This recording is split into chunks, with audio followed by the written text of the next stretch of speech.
Money, it's this language, right? We all use it every day. Buying coffee, thinking about the future. But it feels like nobody ever handed us the dictionary. So this deep dive, it isn't just, learning the ABCs. It's your shortcut to really getting it, cutting through the jargon. Yep. We're going to unpack some really key areas. Exactly. And why that matters. I mean, it's huge. Financial literacy, it's not just for financiers, right? It's a fundamental life skill. It gives you that confidence to make smart choices, plan properly, secure your future. Think of this as maybe your Rosetta Stone for money to help you figure out what those bank statements are really saying or what's happening at checkout or in those investment reports. We'll focus on 3 big areas today: banking, shopping, and then finance and investing. Right. And our mission here is to give you the actual words so you can ask the right questions, understand the answers you get back, and really feel like you're part of the conversation about your own money. No more feeling like an outsider.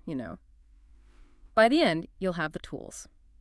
Okay, let's start with banking. That's really the foundation, isn't it? Our personal financial HQ. It's where we handle cash, pay bills, get credit. We all know the basics, putting money in, taking it out. But what's interesting, I think, is the different ways you can just hold your money. That's a great point. It's not just one big pot of money. Take your checking account. That's your day-to-day command center. It's the main thing. High liquidity. Super easy to get your money right for frequent transactions. Your paycheck lands there. You use your card for groceries, rent, ATMs, all that everyday stuff. Okay, high liquidity, easy access. Makes sense. Then, for money you're not planning to spend right away, there's the savings account. That's more for, like, emergency fund. Or maybe saving for a big purchase. And the key benefit there is earning interest. Interest, right? And that's where APY comes in. Exactly. Annual percentage yield, or APY. That tells you the total interest you'll earn over a year. And importantly, it includes compounding interest earning interest. Okay, compounding, we'll definitely circle back to that. But first, there's another type of account, the certificate of deposit, or CD. It sounds a bit more serious. What's the deal there if you want to earn a bit more interest? Yeah, a CD offers a twist. The trade-off really is liquidity. With a CD, you agree to leave your money alone for a specific time, could be months, could be years, in return. You usually get a higher fixed interest rate compared to a regular savings account. Ah, okay, so the bank pays you more because they know they can use your money for longer. Precisely. But the catch is that low liquidity. If you need that money early, before the term is up, you'll likely face penalties. It might eat into your interest or even the principal sometimes. So say you get a $5,000 bonus, and you're absolutely sure you won't need it for a year. A 1-year CD could be a smart way to make it grow a bit faster. Got it. Lock it up for a better rate, but only if you're sure. Okay, so we've got our money parked in the right places. Now, how it moves. That seems simple, but you mentioned nuances. Deposits, withdrawals, we know those. But electronic transfers. Right. This is where people often don't look closely enough. Not all electronic transfers are created equal. You've mainly got ACH transfers and wire transfers. ACH stands for Automated Clearinghouse. It's the system behind most standard stuff. Direct deposits, paying bills online, moving money between your own bank account. They're usually free, which is great, but they take time, like 1 to 3 business days usually. They're not instant. Okay, ACH is the slow and steady, often free option. Exactly.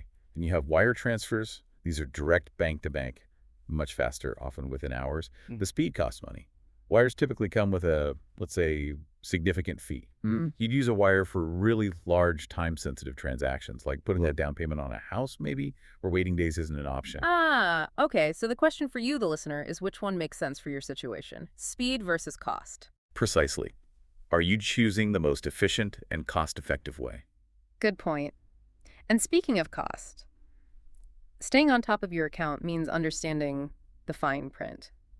You mentioned something really important, the difference between account balance and available balance. Why is that such a big deal? It's a huge deal. Your account balance might show, say, $500, but that's just a snapshot. Your available balance is what you can actually spend right now. It accounts for checks you've written that haven't cleared yet or debit card payments that are still pending. Ignoring the available balance, that's how you accidentally overdraft. And overdrafts mean fees, right? Hefty ones usually. Oh, yeah. Hefty fees is putting it mildly sometimes. The bank might cover the transaction, but they'll charge you for the favor. And while we're on fees, watch out for maintenance fees too. Some banks charge you just for having the account open, though often you can get those waived, maybe by setting up direct deposit or keeping a minimum balance. It pays to check. So check the available balance, watch for fees, anything else for managing the account. Well, one good habit is reconciliation. Basically, comparing your own spending records with the bank statement each month. It's like a mini audit for yourself. Catches mistakes, maybe fraud, keeps you in control. Makes sense. Okay, let's shift gears a bit. From managing money to borrowing it. The language of borrowing, loans, and credit. The basics seem clear. A loan is the money borrowed, principal is the original amount, and the interest rate is what the lender charges. But you hinted earlier that the interest rate isn't the whole story. Definitely not. The interest rate is key, but the real cost of borrowing is often better shown by the annual percentage rate, or APR. Why? Because APR includes not just the interest, but also most of the fees tied to the loan origination fees, things like that. So the APR gives you a more accurate representation of a loan's true cost over a year. It helps you compare offers apples to apples. The APR, okay. So that's different from the APY we talked about for savings. Totally different and super important not to mix them up. APR is what you pay to borrow. Lower is better. APY is what you earn when saving or investing. Higher is better. Simple as that, but critical. Lower APR when borrowing, higher APY when saving. Got it. And when we talk about borrowing, the term credit score always comes up, that three-digit number, 300 to 850. How much does that really matter? Oh, it matters a lot. Your credit score is basically your financial report card. It tells lenders how risky you might be to lend money to based on your past borrowing history. Lenders use it heavily to decide first if they'll approve you for a loan or credit card, and second, what interest rate they'll offer you.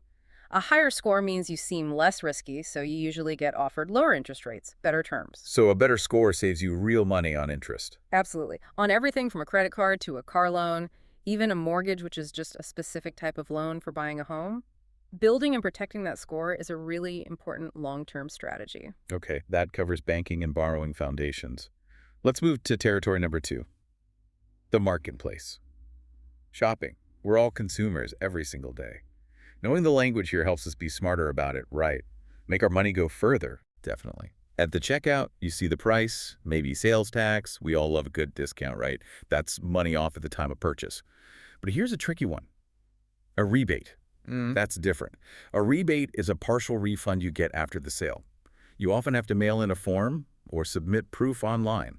Ah, so you have to do some work to get the rebate money back. Easy to forget about those. Very easy. Stay organized, and of course you might use a coupon. Always, always keep your receipt.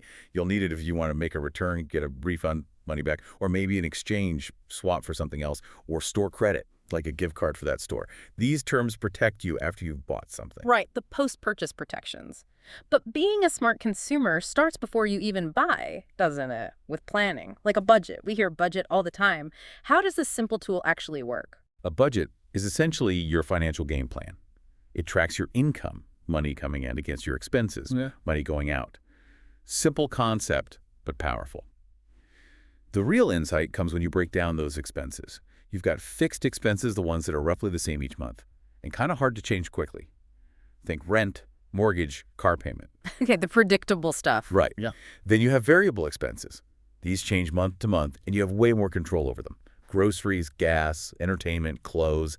Understanding that difference helps you see where you can actually make cuts if you need to. And within variable expenses, there's that category, discretionary spending. Exactly. That's the spending on wants, not needs. Vacations, dining out, hobbies, subscription boxes. It's usually the first place people look when they're trying to save money or free up cash for other goals. It's where you have the most flexibility. Oh, and for big purchases, don't forget about the warranty or guarantee. That's the seller's promise to fix or replace it if it breaks within a certain time. Adds a layer of security. Good point on warranties. Okay, so much shopping happens online now. The world of e-commerce. We know the shopping cart, checkout. We deal with shipping and handling fees. And we have to know our billing address for the payment card versus our shipping address where the stuff goes. What else is key online? Security. Security is huge online. Always look for SSL Secure Sockets layer. You'll see HTTPS at the start of the web address and usually a little padlock icon. That means your connection is encrypted, keeping your payment details safer during checkout. HTTPS and the padlock. Got it. What about payment trends, like subscriptions? Yeah, subscriptions are everywhere now. Recurring fees for ongoing access to, well, almost anything. Software, streaming, meal kits. They're convenient, but they can really add up if you don't track them. Easy to subscribe and forget. True. And the other big one online now is buy now, pay later, or BNPL. What's the story there? Seems appealing. It does seem appealing. Buy something immediately, Pay for it in installments, often interest-free, if you pay on time. But here's the thing. BNPL is basically a form of short-term loan. It's debt. If you miss a payment, you could face late fees. And importantly, it can affect your credit score if you mismanage it. Ah, so that convenience comes with potential risks. It's not free money. Definitely not. The question becomes, is that instant gratification worth the potential downsides if you aren't super careful about paying it back exactly as agreed?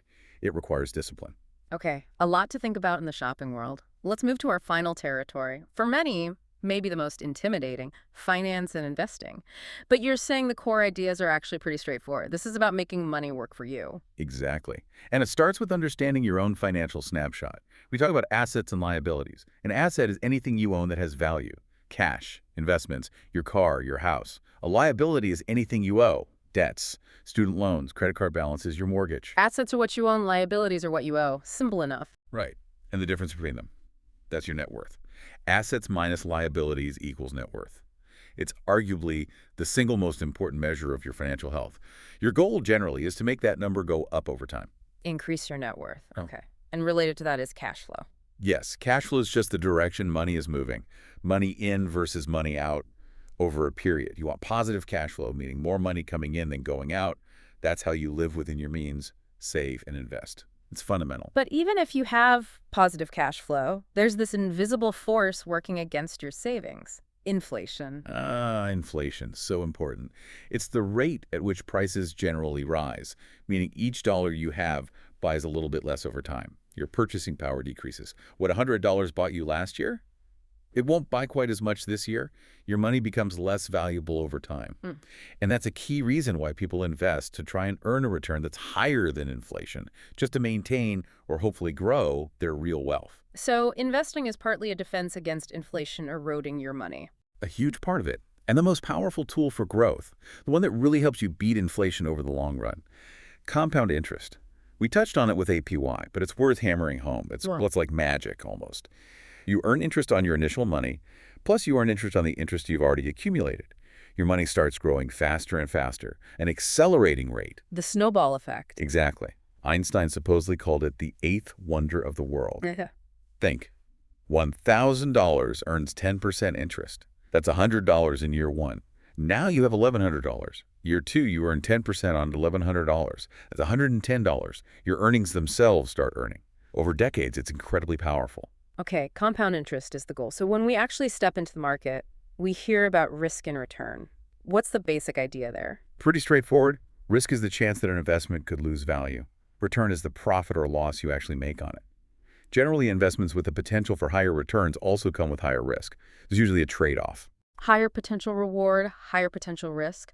So for someone starting out, how do you manage that risk? Feels like you could lose everything if you pick wrong. That's where the golden rule comes in. Diversification. You've heard, don't put all your eggs in one basket. Yeah. It means spreading your investments across different types of assets, stocks, bonds, maybe real estate, different industries, different countries.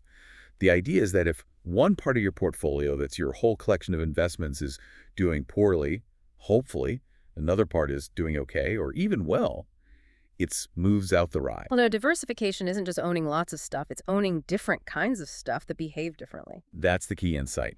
Owning assets that don't all move up or down together, that provides real protection against volatility. Okay, diversification is crucial. What are the main building blocks people use in their portfolios? Let's start with owning pieces of companies. Right, those are stocks, also called equities or shares. Buying a stock means you own a tiny piece of that company. You can make money in two main ways. If the stock price goes up, that's capital appreciation. Or if the company pays out some of its profits to shareholders, which are called dividends. And all this buying and selling happens on the stock market. Okay, stocks offer ownership and growth potential, but can be volatile. What about something generally seen as safer? That would typically be bonds, sometimes called fixed income. When you buy a bond, you're essentially lending money to a government or a corporation. They promise to pay you back regular interest payments, the coupon, over a set period. And then at the end, on the maturity date, they give you back your original investment, the principal.